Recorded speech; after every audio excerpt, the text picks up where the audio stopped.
नमस्कार, आप देख रहे हैं न्यूज ग्राउंड जीरो। मैं हूं पंकज सोनी। दोस्तों, न्यूज ग्राउंड जीरो ने एक मुद्दा उठाया था अतिथि शिक्षकों के रुके हुए मानदेय का। रहली विकासखंड शिक्षा कार्यालय के करीब 8 से 10 ऐसे अतिथि शिक्षक थे जिनका करीब 5 से 6 महीने का बकाया मानदेय नहीं दिया जा रहा था, और जो ब्लॉक लेवल के जो अधिकारी हैं वो कहीं ना कहीं उसमें से कुछ कमीशन या अपना जो मिठाई का खर्चा है वो मांग रहे थे। और ये बात वहाँ से होते हुए जिला कलेक्टर कार्यालय तक पहुँची, जन सुनवाई में पहुँची। जिला के जो ब्लॉक लेवल के जिला लेवल के जो अधिकारी हैं उनके पास पहुँची, जिला शिक्षा कार्यालय पहुँची, लेकिन निराकरण कहीं कुछ नहीं। कहीं ना कहीं पीछे जो राजनीतिक प्रेशर है वो सब कुछ इसके पीछे रहा और ये अतिथि शिक्षक लगातार परेशान होते रहे। इस खबर को हमने भी प्रमुखता से उठाया न्यूज ग्राउंड जीरो के माध्यम से, लेकिन इस मामले में अंततः जो फैसला हुआ है वो जबलपुर हाईकोर्ट से हुआ है। उन्होंने इन सभी जो अतिथि शिक्षक है उनके मानदेय देने के लिए जिला शिक्षा कार्यालय को, जो सागर का है, उसे निर्देशित किया है। साथ ही ये जो अतिथि शिक्षक है इनको वापस नौकरी पर रखने के लिए भी कोर्ट ने निर्देशित किया है। कोर्ट ने कहा कि ये बिल्कुल मामला साफ है, इसमें कहीं मेरिट के आधार पर हमें कुछ नहीं कहना है, और इन अतिथियों के पक्ष में न्याय किया है। लेकिन जो सबसे बड़ी बात यह है कि जो प्रशासन है, जो शिक्षा विभाग है, जिनका ये काम है उन्होंने नहीं किया, वो अंत में कोर्ट की शरण में जाना पड़ा। तो हम इन अतिथि शिक्षकों से बात करेंगे कि अब ये क्या कहेंगे, क्या कहना है इनका इस मामले के बारे में। ये अतिथि शिक्षकों की परेशानी क्यों पैदा हुई थी और अब आपको कहाँ से न्याय मिला है, और आप उम्मीद कहाँ से कर रहे थे न्याय मिलने की? अब वैसे शिक्षा विभाग में काम करते हैं तो न्याय मिलने की उम्मीद तो ये लगता था शिक्षा विभाग के जो अधिकारी वगैरह हैं यही लोग कर देंगे। समस्या भी यहीं से स्टार्ट हुई थी और हम लोगों ने पूरा कोशिश भी किया कि ये लोग हमारा समस्या का निराकरण करेंगे, लेकिन इन लोगों ने अपने मन में ही ठान चुके थे ये लोग कि आप लोगों को हम परेशान करके रहेंगे। हम लोगों को नियुक्ति से भी अलग करवा दिया, हम लोगों को पोर्टल से अलग करवा दिया, पर पैसा भी नहीं दिया, बिल भी हम लोगों के बन गए थे, उसके बाद में भी इन्होंने हमारा काम रोक दिया। इसके बाद में हम लोग बीओ साहब के यहाँ और डीओ साहब के यहाँ, कलेक्टर साहब के यहाँ, कमिश्नर साहब के यहाँ, सब लोगों के यहाँ जाके हम लोगों ने अपनी मदद की गुहार की।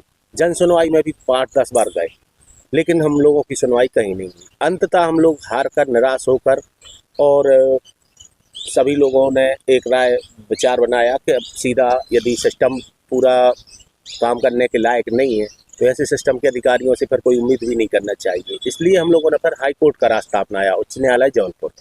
हम लोग वहाँ गए, हम लोगों की वहाँ पे वकील साहब से बात हुई। उन्होंने कहा कि तुम लोगों की वो लड़ाई सही है, कोई दिक्कत नहीं है, आपको हाई कोर्ट से जरूर राहत की सांस, आपको राहत न्याय मिलेगा और न्याय मिलेगा। और अंततः लगभग 1.5-2 महीने के बाद हम लोगों को वहाँ से न्याय जितना मिलना था उससे ज़्यादा मिल चुका। और न्याय मिलने के बाद में हम लोगों को पूरा जितना हम लोगों का वेतन है 5-6 महीने का लगभग, तो हम लोगों को आदेश में वहाँ पे ऑर्डर दिया गया और आदेश दिया गया। तो आदेश में बताया गया है कि पूरी राशि जो 5-6 महीने की है इनकी विथ ब्याज के इनको दी जाए, उस राशि का ब्याज सहित दिया जाए। और इन लोगों को कार्य पर, अतिथि शिक्षक कार्य जो हम लोग कर रहे थे उस पर भी इन्होंने, हाई कोर्ट ने आदेश दिया है कि इनको आगे भी कार्य करने दिया जाए और इनको किसी भी प्रकार से परेशान न किया जाए। इसी मामले में आप लोगों का जो आरोप था कि अतिथि शिक्षकों को कुत्ता कहा गया और भी इस तरीके की बात वहाँ के ब्लॉक लेवल अधिकारी के द्वारा की गई है। इसके अलावा जो जिला शिक्षा अधिकारी थे उनको भी पगला जैसे संबोधन वहाँ के ब्लॉक लेवल अधिकारी जो इंदुनाथ तिवारी हैं उन्होंने कहे थे।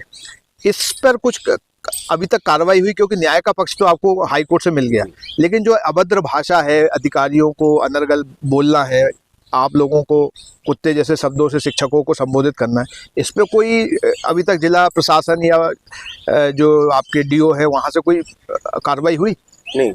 एक बार डीओ साहब से हमने पूछा था कि सर वो आपकी कार्रवाई, तो कह रहे थे हम तो कुछ नहीं कर सकते हैं, हमारे जो उच्च विभाग के अधिकारी हैं उनको हमने इत्तला कर दिया है, वहाँ ऊपर से कार्रवाई की जाएगी।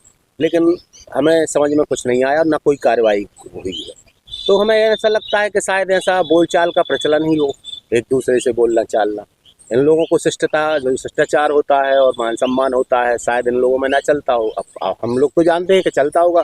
अब शिक्षा विभाग में ही जब ऐसे लोग बैठे होंगे, जब वो एक दूसरे को अगला पगला कहेंगे, तो उनसे फिर और आगे अपन उम्मीद क्या कर सकते हैं। हम लोगों को जो न्याय मिला है और जो हम लोग हाई कोर्ट भी गए थे और जो आपका जो ये चैनल है न्यूज़ ग्राउंड जीरो, इससे हम लोगों को बहुत ही राहत की सांस मिली है। और आपके चैनल का भी बहुत बहुत धन्यवाद, जो आप लोगों ने हमारी आवाज़ को इतना ऊपर तक उठाया।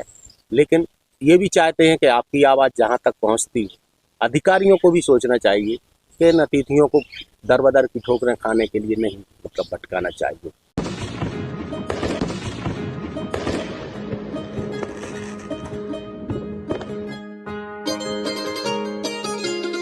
दिन भर हो गया आपको काम करते करते, आज त्योहार का दिन है, मुंह तो मीठा कर लो। ऐसे बात नहीं बनेगी, सेलिब्रेशन तो वैसा होना चाहिए जैसा पहली बार हुआ था। भोर भई है प्रेम सवर चला, माही तेरे साथ ही मेरा ये सफर चला। गुजरे लम्हों को हम बटोर ले, रे माही चलो कुछ याद कर ले, चलो कुछ याद कर ले, त्योहार पे चलो कुछ याद कर ले, चलो कुछ याद कर ले माही, चलो कुछ याद कर ले, त्योहार पे चलो कुछ याद कर ले। वाह, वही ताजगी वही स्वाद।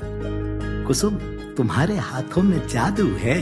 जादू मेरे हाथों में नहीं, 287 मेरी चाय में है।